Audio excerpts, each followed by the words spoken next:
Guys, તો હું તૈયાર થઈ ગયો છું કલર કરવા માટે અને હવે આપણે આપણું કામ શરૂ કરીએ. પહેલા તો આપણે આ પથારી વાળી નાખીએ.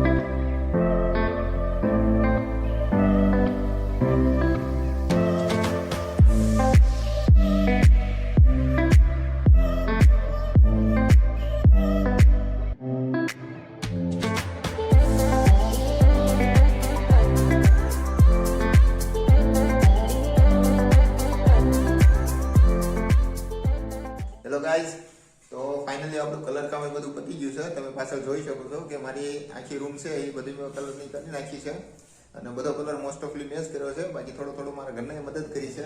ફાઇનલી આપણું કલરનું બધું જ કામ પતી ગયું છે. તમે જો આ રૂમમાં બધી જ બાજુ કલર થઈ ગયો છે અને બહાર પણ આપણે વ્હાઇટ કલર કરી નાખ્યો છે.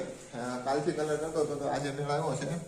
આજે કામ પૂરું થયું છે. તમે જો પાછળની દિવાલ પણ થઈ ગઈ છે, આખી દિવાલ પણ થઈ ગઈ છે અને આ પણ થઈ ગઈ છે. આપણે જે બોર્ડરમાં જે વાદળી કલરની પટ્ટી હતી એની ઉપર વ્હાઇટ કરી નાખ્યો છે અને આખો કલર બધો વ્હાઇટ કરી નાખ્યો છે.